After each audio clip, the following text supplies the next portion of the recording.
Okay.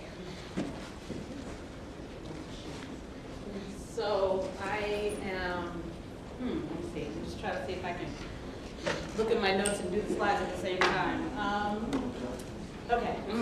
So today, I just want to give a bit of an overview of what we'll be talking about in terms of some of the air pollution that we're facing in our communities and how it impacts us. And then our panel will talk a little bit more about their specific areas around each of the types of air pollution that they address, and then what their strategies are around addressing them. So I'm just going to give a bit of an overview. So these are just some of the sources that I'll talk about and that others will talk about more in depth.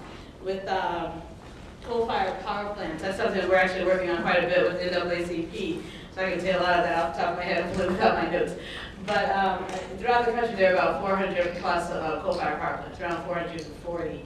Coal-fired power plants emit a number of toxins into our air that affect the health and well-being of our community. Some of those toxins include sulfur dioxide, nitrogen oxide, mercury, arsenic, lead. There's a number of toxins that come from these plants, and those toxins are tied to a number of health conditions that are bad for everyone, that everyone's impacted by, but that are particularly bad for our communities because of our disproportionate exposure to them. 71% of African Americans live in counties in violation of air pollution standards, which is a staggering amount, really. And 68% of African Americans live within 30 miles of a coal-fired power plant. So again, I mean, 68% of us at least are breathing in this mercury, this lead, this arsenic, sulfur dioxide, and nitrogen oxide. Those toxins are tied to such health conditions as asthma. And again, this is important because our communities are, in our community, some of the, sorry, did this go off? Can you hear me? No. Yes, okay. So some of the statistics around asthma are that we are twice as likely to, 3 times as likely to actually enter into an ER or into hospital due to asthma attacks. We are twice as likely to die from asthma. And we also have higher rates of lung disease, even though we have lower smoking rates.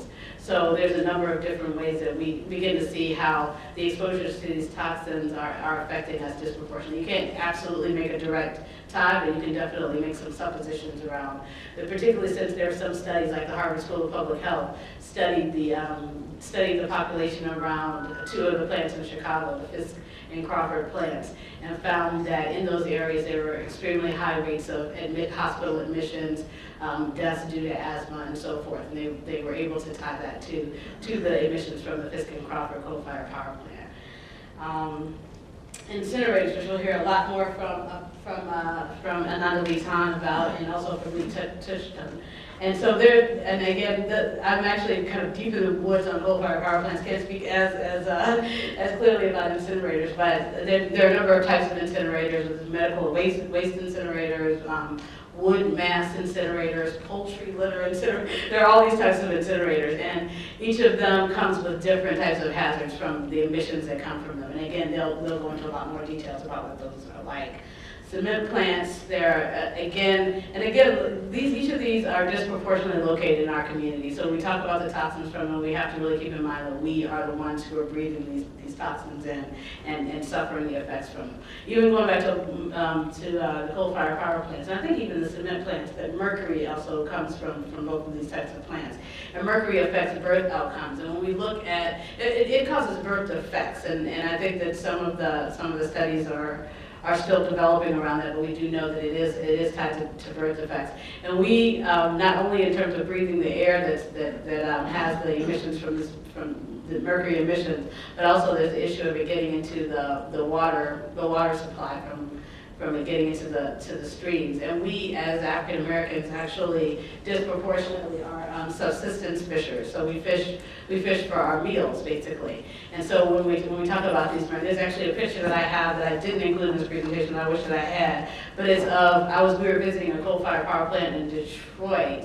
And at that coal-fired power plant, there were a number of different like industries all in that same area, and there were communities that were living right there. And there are a picture of two gentlemen who were just right before, like in between like one plant and another plant, and they were there fishing straight out of that water. There's a huge coal mine, there's stuff billowing out of the water, into the air, and there they are fishing and about to consume that and feed that to their families. So these are the kind of things, the images that we see in our communities because we're trying to survive.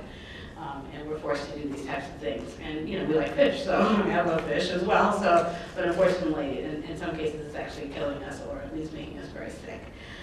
Traffic pollution, and again, because of our location in urban areas and because of the way traffic, some of these highways are zoned and so forth, we're disproportionately exposed to traffic pollution from trucks that emit diesel emissions that also disproportionately affect our health.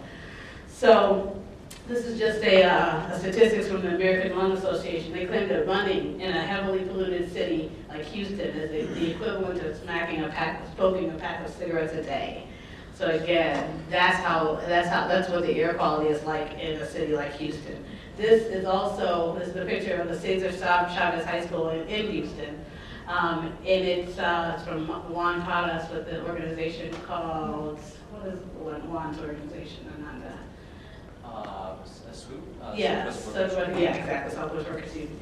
And this high school, is a predominantly Latino and African-American high school. It's right in front of this oil refinery. That black stuff is what these kids are breathing every day. And there's 5 other oil refineries that are running in close distance. And when they talk about running in a place like Houston, you see this is a field where people are running constantly. And this is what they're breathing in from these different oil refineries and so forth. So again, I gave you the statistics on African Americans. I just want to talk for a couple of minutes about the extended impacts. This is one of the people, I went around and did a teach-in on coal-fired power plants, and one of the folks came in late. They had taken their son to the hospital that morning because of his asthma. He lives within a mile of one of the coal-fired power plants we were targeting in that very presentation.